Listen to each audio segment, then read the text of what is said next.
To all beautiful parents, you are perfect, you are loved, you are great, you are powerful, you are strong. We love you, we love you, we love you. Okay, am I good? Hello, beautiful people. It's your girl, Apple Love.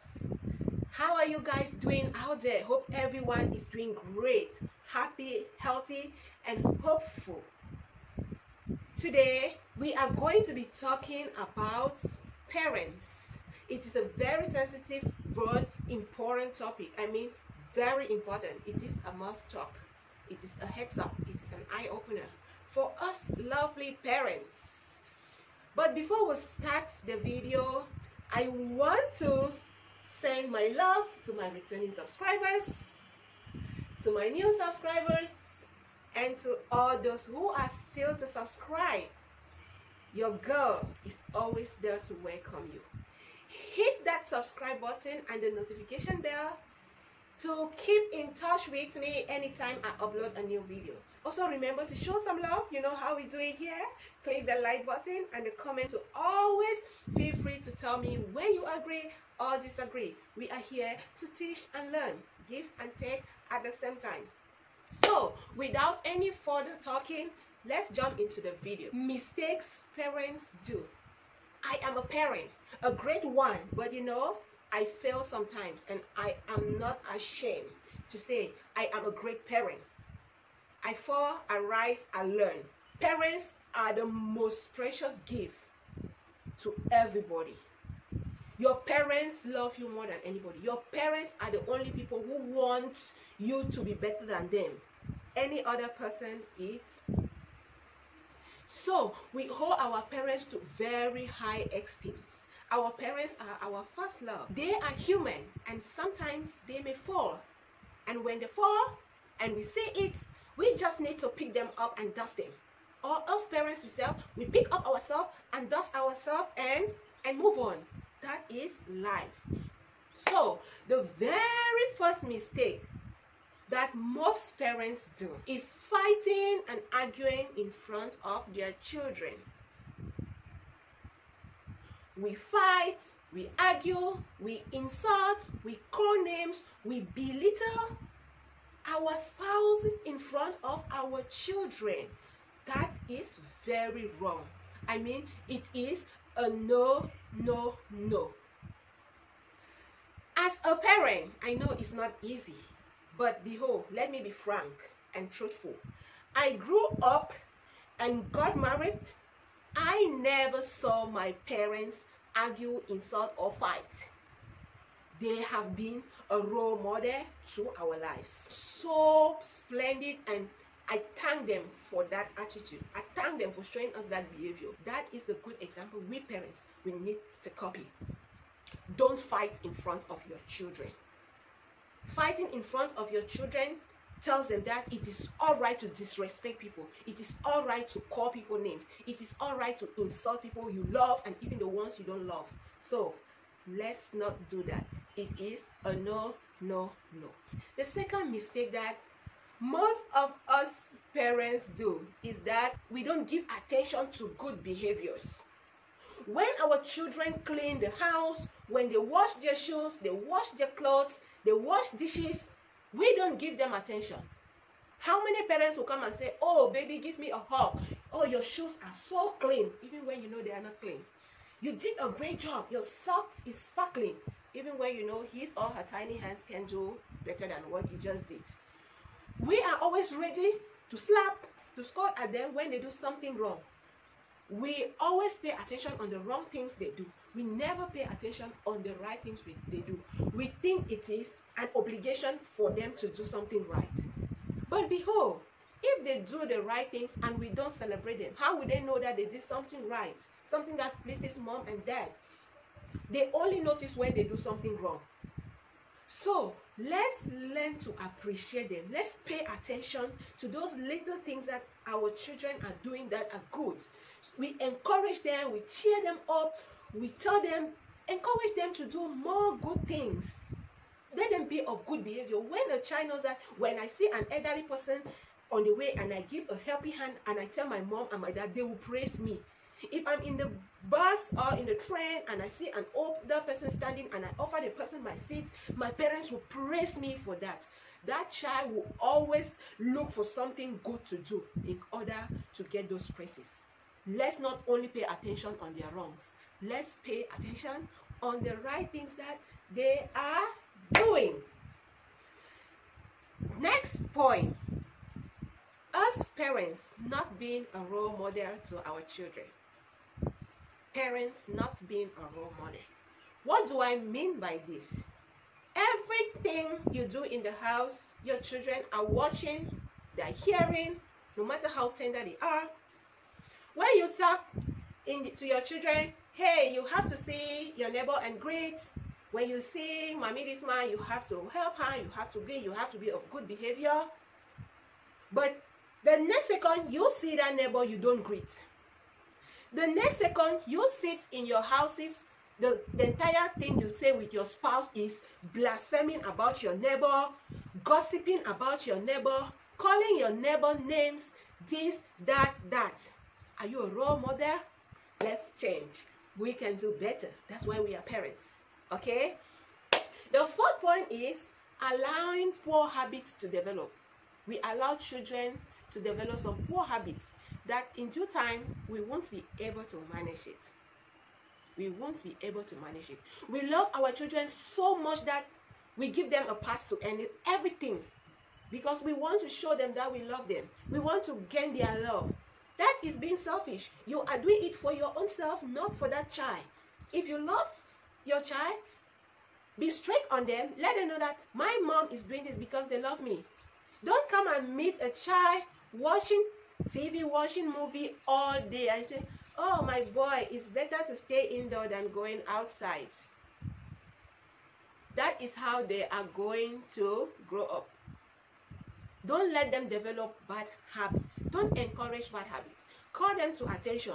Too much of this will destroy your eyes. Too much of this will make you miss out something out there. Too much of this will make you be lazy, will make you put on weight, sitting on the same position, playing games. You can become obese. Give them the right advice, not because you want to gain their love, that you will just accept everything from them. That is how parents should do. So, another point we are going to improve. Our fifth point is protecting children from their own consequences. This is something that is going on in the society. A child will go and cause problem and will come back home. The parents will defend the child. The neighbor will complain, your child picked up my belongings, and the mom and the dad will swear, our child don't pick people's things, our child don't do this, our child don't insult people, our child is not a bully, until they will call you that your son or daughter is in jail. Some parents will go to an extent to even pay bribe to quench the case, to liberate, to silence everything. But behold, it's not going to be long. All those things are not going to be long. If a child picks up something in the house without your permission, it's your right as a parent to discipline them. Talk to them, advise them. Because when they start picking up things in the house, picking up money, picking belongings, neighbors are not safe, you are not safe, and you keep defending that child, there will be a time that you become in the city, out of the province, and you become even an international case. And at that point, you will sit back regretting how little it started, and you nurse it to that extent. So let children be responsible for their consequences.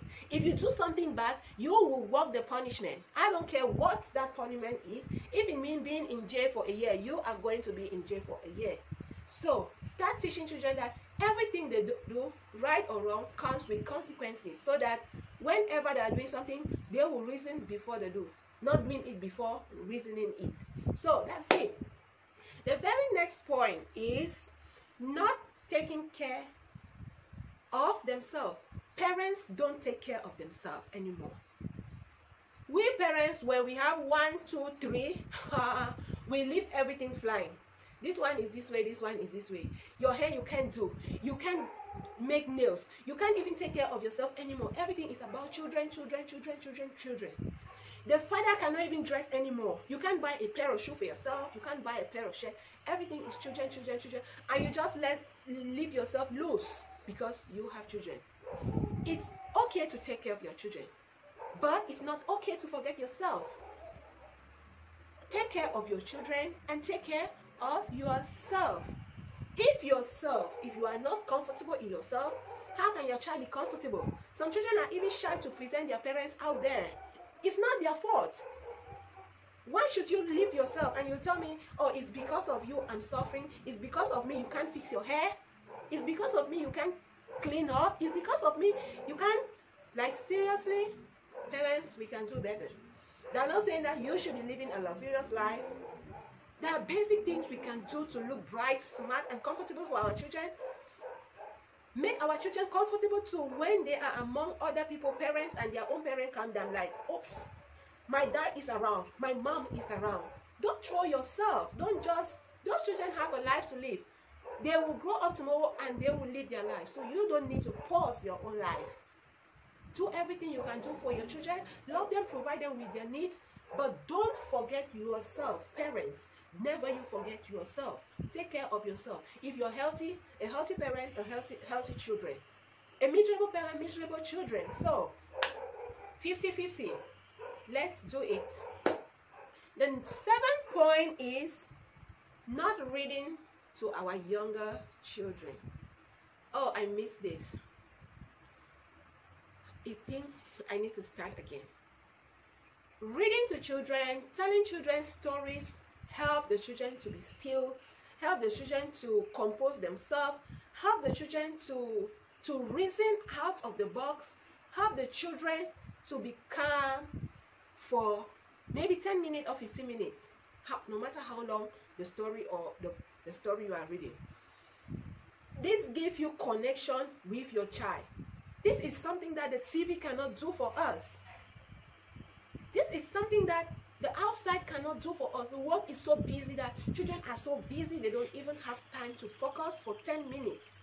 So, parents, 10 minutes silence with your child. You're telling them a story or reading them a book. It's a memory that those children will grow and they will never forget. Those children will grow and they will never forget. They are growing so fast that they will very soon leave our sights. You won't even see them again. Mommy, I have music class, I have computer class, I have football class, I have basketball class. We won't even have that time to be with them again. So when they are still tender, can we create time for them? Let them know that this time to this time, Mommy is going to tell me a story. Daddy is going to tell me a story. I can't wait to complete that book that Daddy started reading to me last night. And at that time, they are ready, they are set, they are going to have calm, peace, and their spirit is going to take a rest, maybe for 10 or 15 minutes. Let's try. I know parents are so busy. We are busy with work, we are busy with life, we are busy with family, we are busy with basically everything. Life is so a rush, but we can do it. Believe me, we can do it. Parents are so strong. We can fit in anything in our schedule if we are willing to. So let's try reading some short tales, telling those children some stories to help them build their skills. Yeah, just that. Okay, the 8th point is not regulating food. And I will say this and I will say this again. Some of us, we grew in the house where we never knew there was shortage of food. You eat until food is coming out of your nostrils and you still eating. Because food was just available. It is a very poor habit. If you train a child like this, that child cannot cope out there, cannot cope in your absence. Regulating food in the house is a very important thing for every parent. Not that you are going to starve the children, but let the children have a limit. A child cannot sit and consume 3-4 plates of food at a time. You will enlarge the child's stomach to an extent that it becomes a permanent issue. Some children will eat as if they are falling from the mountain. It's very wrong. Give children food. When a parent gives a child food, he or she knows that this food is enough for the child. The child knows at this time to this time I will eat. and this is the quantity of food I'm going to eat. Meaning, even if you are not there, the child knows his or her portion. The child knows how to serve herself. The child will not go out there and embarrass themselves. Some people will go to the public occasion and eat like they've never seen food in their entire life. Some people even ask like, does the child eat in their house? Yeah, the child do eat, but it is the way the parents train the child. Milk is here everywhere. Food is here everywhere. Snack is there. It should be there, but you regulate the way the children eat. You see some children will grow and look at themselves and like, what did my mom do to me? A child's stomach is hanging like a woman who is 12 months pregnant. That's when that child will start struggling to meet up with the society, to start struggling to work out, to start struggling to... If it's something you started from childhood, that stomach is not going to go, sweetheart, because that's how your stomach, that's the quantity of food that has enlarged your stomach to that extent. So parents, life is so challenging. Let's not add many other challenges on the children. Let's help them from childhood so that when they grow up, they won't be facing too much challenges. Regulate food. Yeah. Okay. The last but not the least point I'm going to be talking is being more of a friend to your children than a parent. Before the Bible differentiating parent and friend, it had a reason. You are a parent and not a friend. Some parents have become friends to their children that your children treat them more of like a friend, not like a parent. There should be boundaries. Everything must have boundaries. Children should be comfortable to tell their parents anything, anytime, no matter what. But children should not put their parents on the friend zone. It's wrong. Have communication with your children. Make your child know, I am a parent, I'm not a friend. Parents have their own role to play in the child's life, and friends have their own roles to play in the child's life. If a parent is becoming a friend, what are friends becoming? So, be a parent in the life of your child. The child will grow up knowing that life is not a smooth path. When you fall, you rise, you dust yourself, you learn from your mistake, and you move forward. So, these are some few points I put together, and please, I know we are going to agree to some and disagree to some. Please, may you kindly tell me where you agree and where you disagree, and help me to give other points, other mistakes that parents do that they don't even notice. Thanks for watching this video. Hope it helps someone. And for us beautiful parents, you are doing a great job. Don't give up. No matter how you fall, you will rise and move up. You are great parents. Love you. Stay tuned. Subscribe to my channel. Share the video and comment. Give your own suggestion, and we will see on our next video. Have a nice day. Love you. Love you. Love you. Please like, share, and subscribe. Love you.